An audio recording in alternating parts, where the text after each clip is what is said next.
बात अब शहादत की। शहादत को सलाम। छत्तीसगढ़ के दंतेवाड़ा में नक्सलियों ने घात लगाकर डीआरजी फोर्स के जवानों पर हमला कर दिया।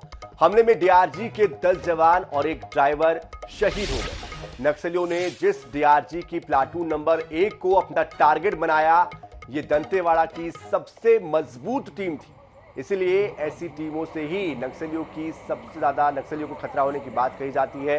बस्तर में नक्सलियों का टैक्टिकल काउंटर ऑफेंसिव कैंपेन यानी कि टीसीओसी चल रहा है। नक्सली इस दौरान अक्सर बड़ी वारदातों को अंजाम देते हैं। टीसीओसी को देखते हुए फोर्स अलर्ट मोड पर भी है। मुख्यमंत्री भूपेश बघेल ने आज दंतेवाड़ा जाकर नक्सली हमले में शहीद हुए जवानों को श्रद्धांजलि दी और फिर एक बार बस्तर के पुलिस और सुरक्षा बलों के अधिकारियों के साथ महत्वपूर्ण बैठक ली। सीएम भूपेश बघेल ने कहा कि हमारे जवानों ने नक्सलियों से लड़ते हुए अपने प्राणों की आहुति दी है। ये शहादत बेकार नहीं जाएगी। अब लड़ाई और तेजी से लड़ी जाएगी। हमारे जवान नक्सलियों को जंगल में घेर कर मारते हैं और लेकर भी आते हैं। नक्सलियों को अब और ज्यादा नुकसान होगा। उन्हें मुंह तोड़ जवाब दिया जाएगा। कल भी एक नक्सली को पकड़ा गया है। लगातार नक्सलियों का दायरा घटता जा रहा है। तो ये तस्वीरें आपके सामने हैं।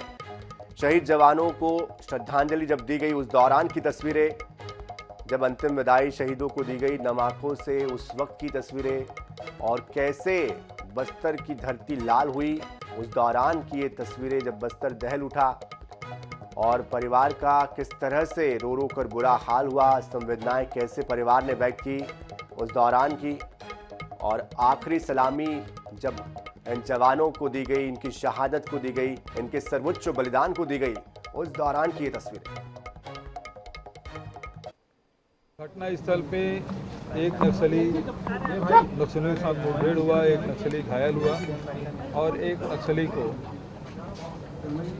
पकड़ लिए और घायल नक्सली और जो जिन्हें गिरफ्तार किया गया था उसको लेकर वापस आ रहे थे और एरनपुर के पास आईडी ब्लास्ट हुआ, जिसमें 10 हमारे डीआरजी के जवान और एक सिविलियन की शहादत हुई।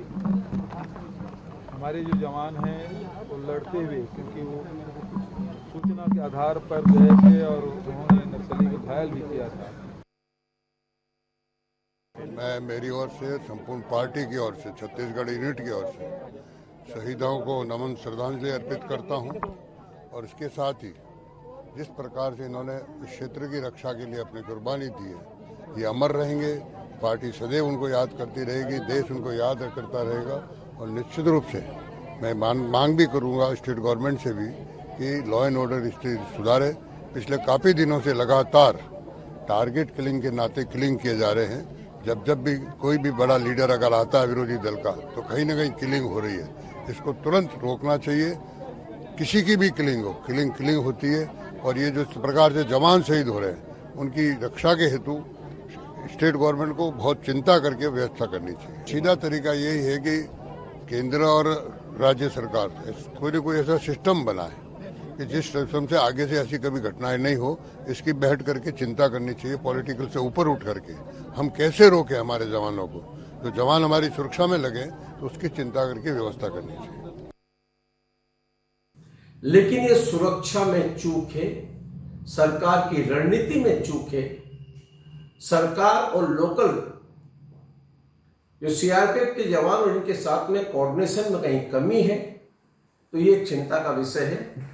हम सरकार से आग्रह करते हैं कि इसके ऊपर ठोस नीति बना करके और अपनी नीति एकदम स्पष्ट करना चाहिए।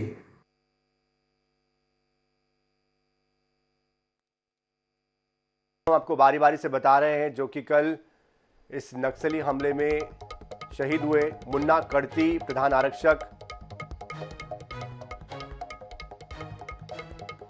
संतोष तामो प्रधान आरक्षक,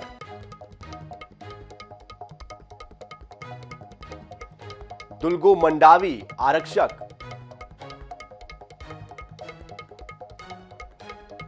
लखमूराम मड़कामी आरक्षक, जोगा कवासी आरक्षक,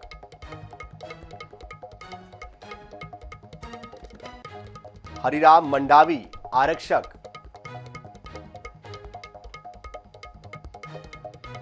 राजूराम करटम गोपनीय सैनिक। जयराम पोडियाम गोपनीय सैनिक। जगदीश कवासी गोपनीय सैनिक। धनीराम यादव निजी वाहन चालक।